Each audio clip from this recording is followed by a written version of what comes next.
Good afternoon, everyone. It's great pleasure to be here. In fact, when I exchanged cards with you guys, I thought I was technically the most deficient person here. But blessed to be here. In fact, so many technical minds. My topic it's a very narrow topic, but very broad as well. Generally we are so used to be talking about,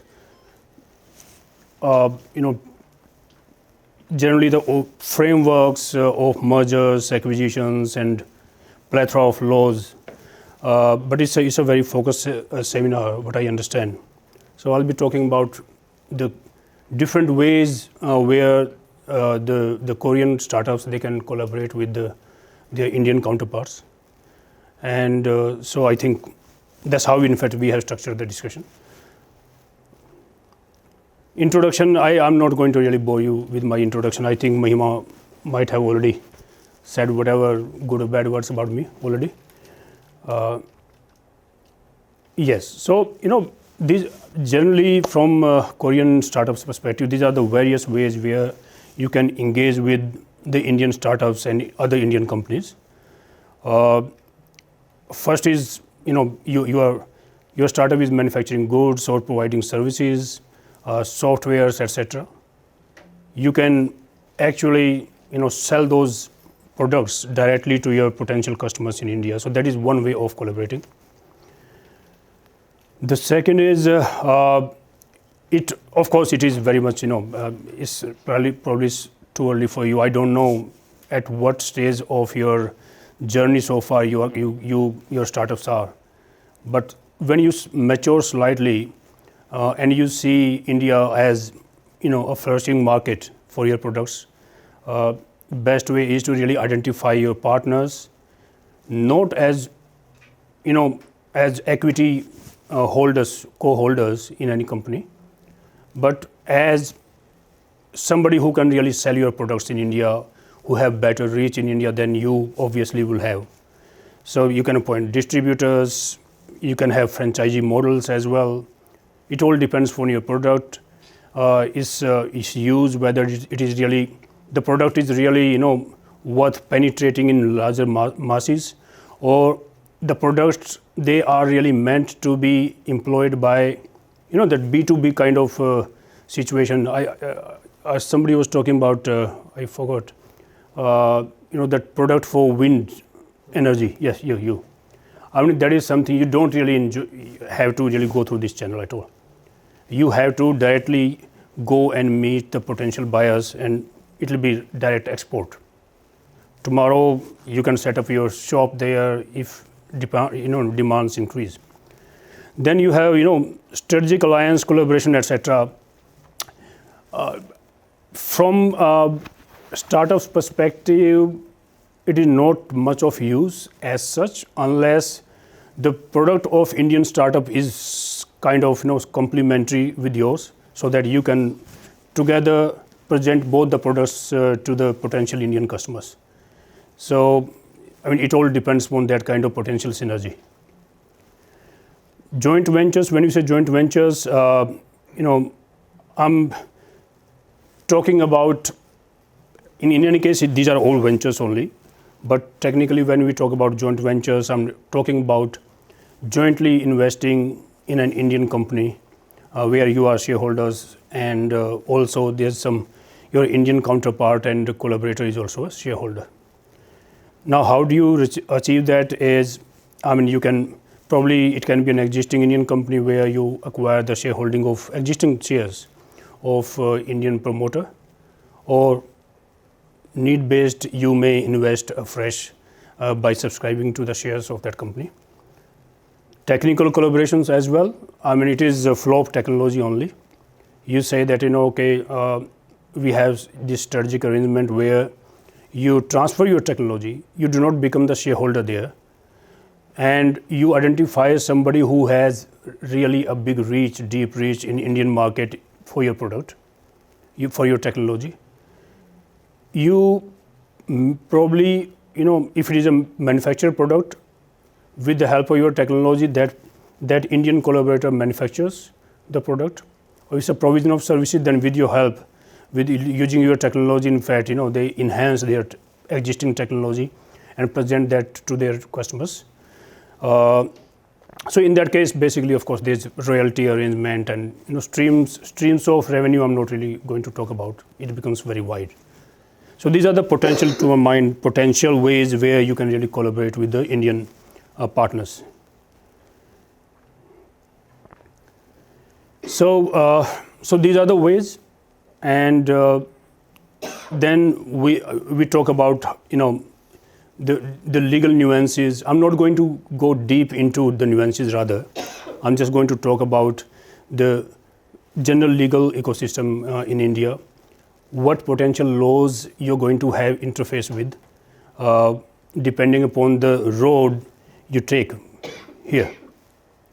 Okay, so if it is, why it is not, sorry, yeah.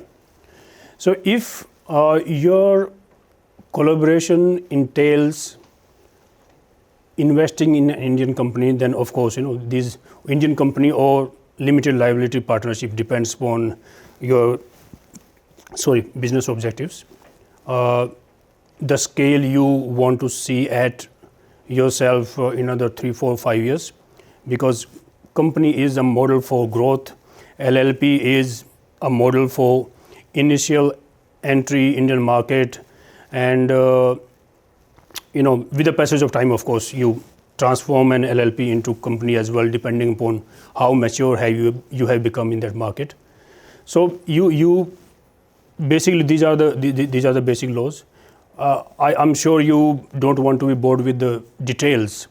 Company law is everywhere the same. There are slight differences. Then contract law, in fact, it is one of the most important laws, which is generally ignored by people. But tomorrow, most of the disputes which may arise tomorrow, in fact, can be avoided if you have very robust contract. And in one aspect of that, we are going to talk later. Mahima had very specifically asked me to talk about non-disclosures, confidentiality, etc. So that becomes, so when we talk about contract law, there are 7, 8 important elements, and one of them is non-disclosure, confidentiality. You're protecting your intellectual property, but all in the form of contractual provisions. And so contract understanding of contract law in the jurisdiction where you are going to work with is very important. You should know your rights.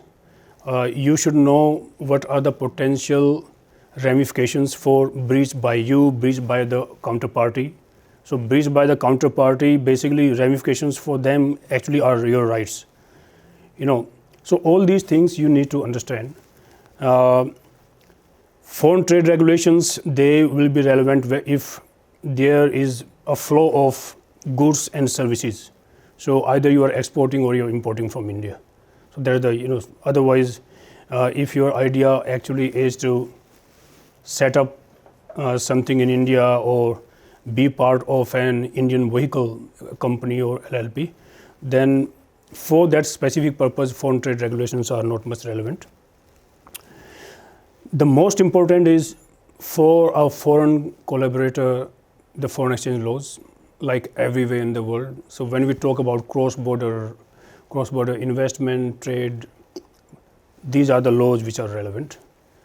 Most important amongst them being the foreign investment related. So in India, we have a foreign direct investment policy, we call it FDI policy.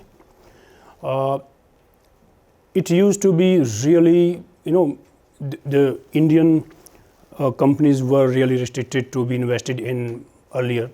I'm talking about like 30 years ago.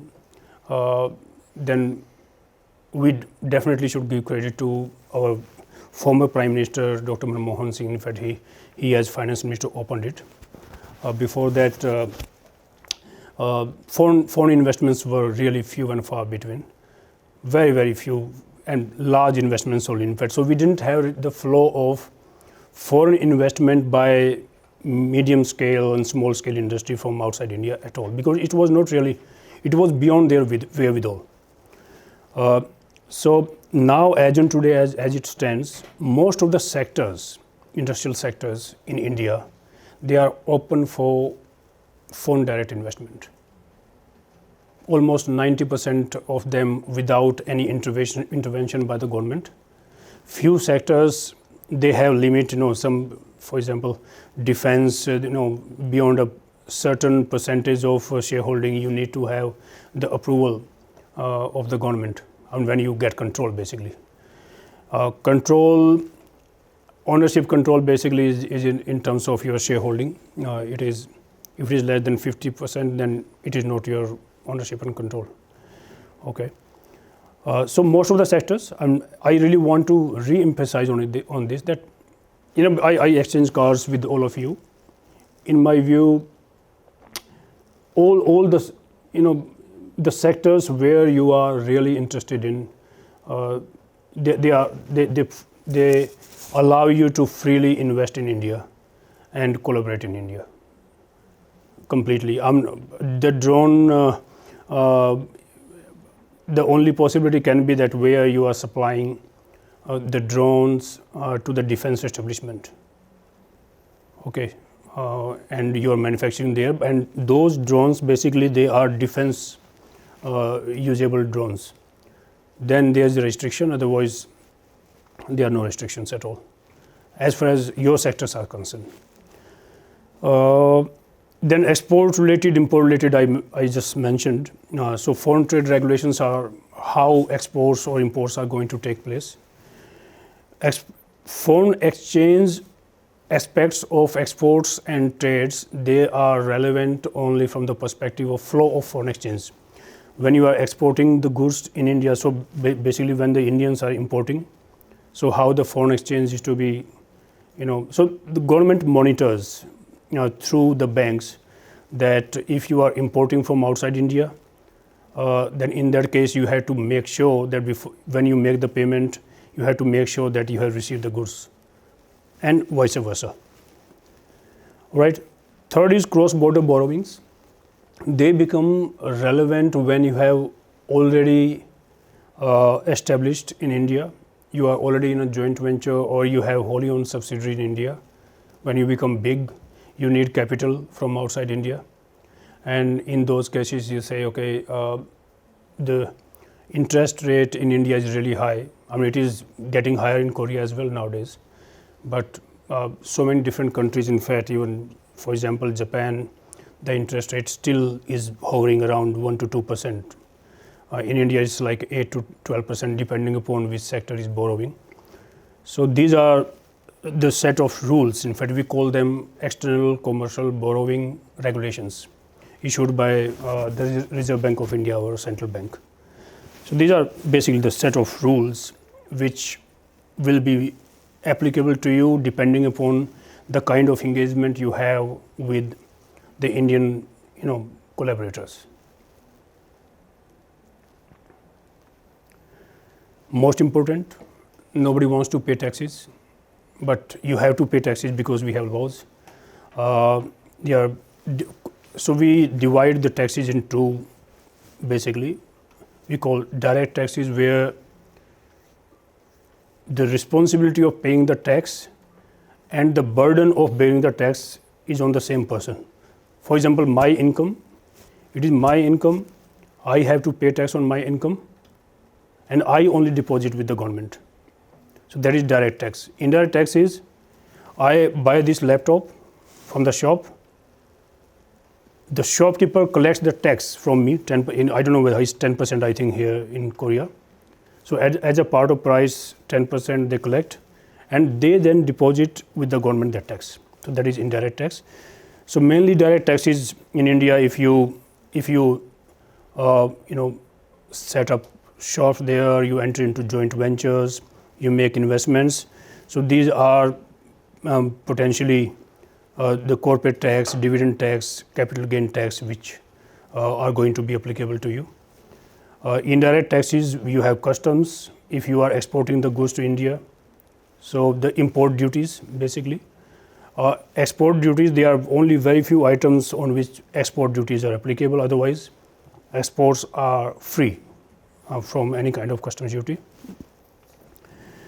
Then we have goods and service tax. I don't know what is the nomenclature here.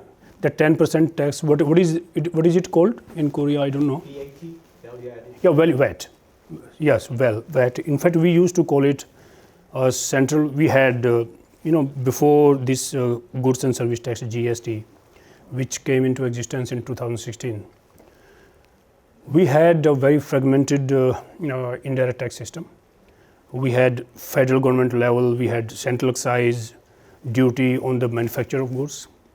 Then we have central sales tax. Then we had services, we had a separate service tax. We have 29 states in India, so 29 different VATs, value added taxes. So that was the complex indirect tax system regime. Last 10-12 years there have been multiple reforms, and this is one of the biggest reforms. So now we have one integrated indirect tax system in India. So there are no separate VATs. It is one law, one set of laws, and administration is also integrated. It is called goods and service tax. Same tax rate throughout the country. All right.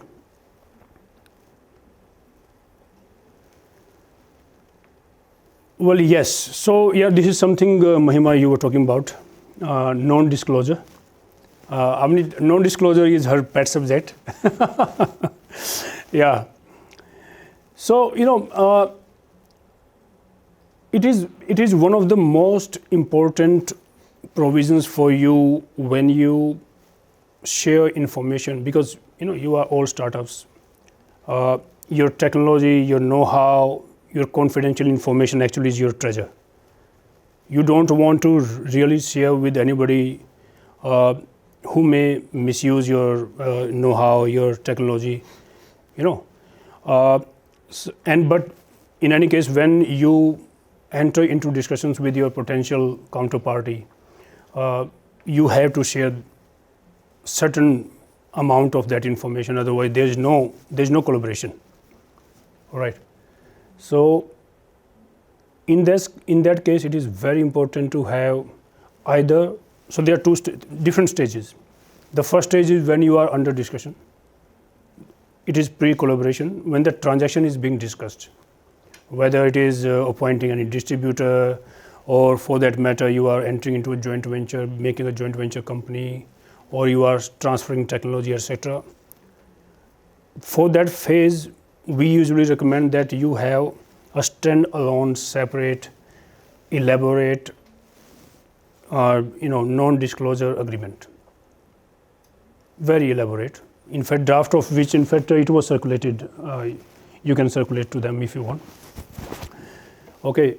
Then the second stage is when these discussions basically they fructify. You actually enter into some kind of definitive agreement.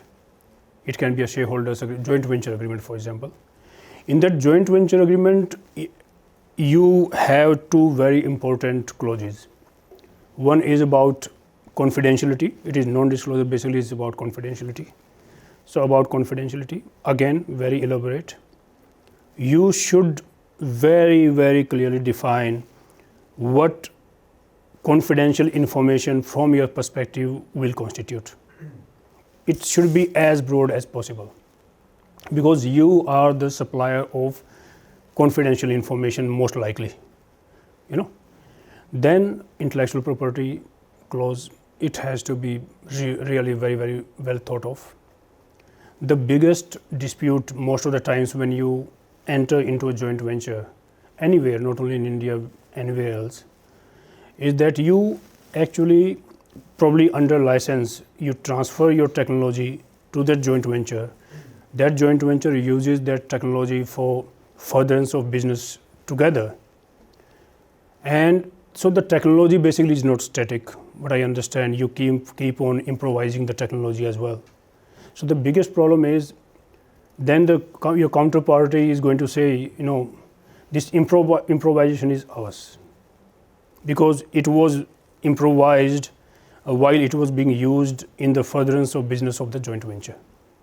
That is where when you are negotiating your joint venture agreement or shareholders agreement or any agreement of the sort, you have to really negotiate hard to make sure that not only your intellectual property that remains in your ownership, because it is only a licensing for use, but also any improvisation on that should be your ownership. And it is going to involve lots of fight across the table with your counterpart, but it is very important because I have seen disputes arising solely because of this. All right.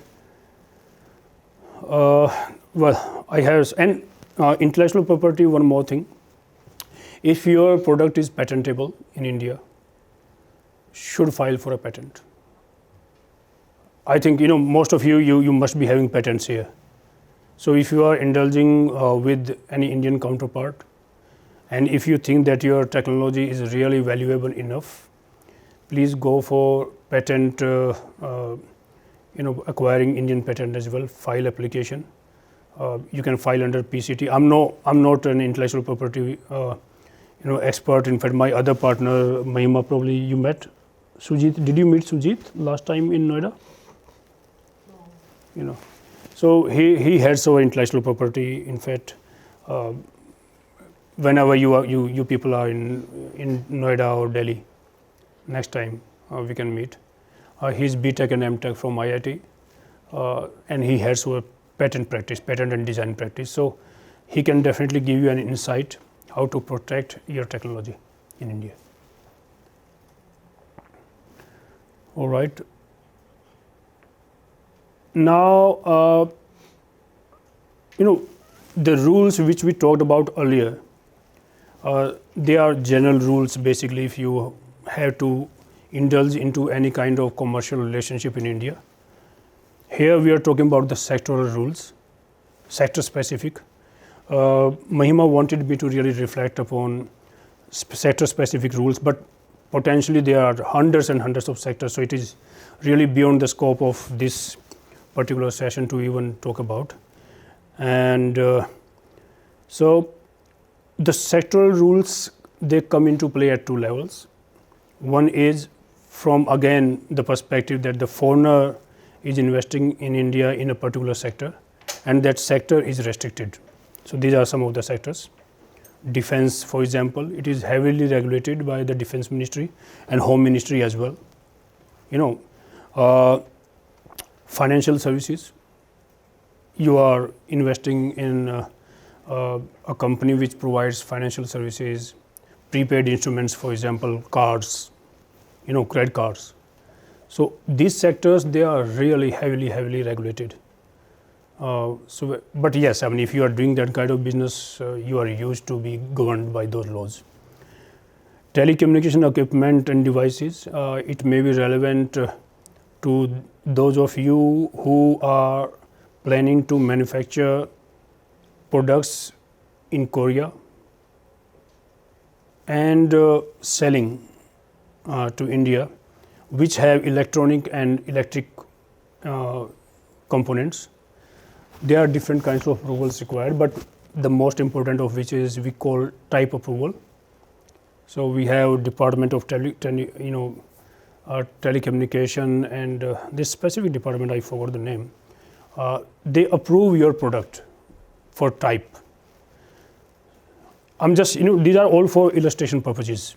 I cannot really, think of providing you all the different sectoral. The fourth example which I intend to give is pharma and medical devices. It is also really regulated for the simple reason that it relates to human health, human and animal health, and their well-being. But if you want to ask about your sector, which is not covered here, we can discuss later, or probably you can send me email later. Well, this is more philosophical. I mean, if you want to be bored, I can read it out. And why do you really? So, what benefits you have? joint venture or collaboration with the Indian counterparts. Of course, it's always talk about synergy, it's mutual benefit. You can, if your strengths are complementary, basically, again, that's what synergy is. The very fact that India offers a big market for most of the products because of its demography and also burgeoning middle class, there's always benefit in having a very capable partner in India who can actually at least market your product, use your technology in really scaling it up. So multiple advantages are there. Disadvantage, of course, I'll not say really disadvantage in fact, but when in this kind of setting we talk about advantages and disadvantages. Cultural differences, of course, there are cultural differences, but the educated people, they actually make it synergical.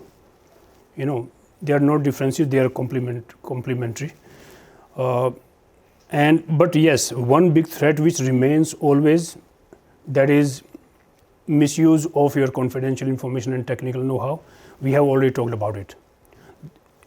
And why we prefer to reiterate here is that I really take it very, very seriously, because there have been breaches earlier multiple times.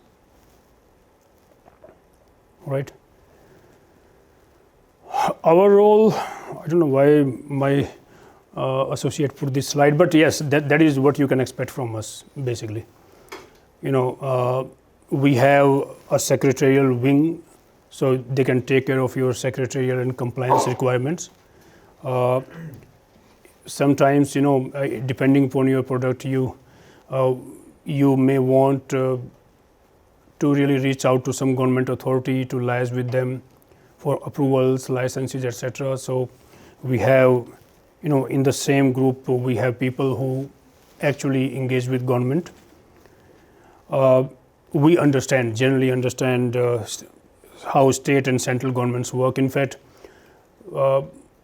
slightly relevant here, I started my legal life slightly late in 2004, 2005. Before that, for 12, 13 years, I was a customs officer with Government of India. So I have been part of government. I know how government works, basically. So we understand, government, how it works, and we are not really afraid of going to government offices, because we have been government offices. When we collaborate, of course, you can expect complete hand-holding with us, complete guidance about nuances of your journey in India. And yes, so in a more concrete form is advising you, giving you legal advices, basically helping you in transactions when joint ventures are being formed, or for that matter, you are acquiring some company or part of that, or making investments. All those due diligences, those agreements and closing of transactions. All right. And background checks. So basically, because all of you, I think you are new to India, but you certainly want, in your own calculations, you want joint venture partners or collaborators in India. You don't know about the person you're going to engage with. So knowing the background of that person, individual as well, becomes very important. We can help you in that. All right. Thank you so much. Kamsahamnida.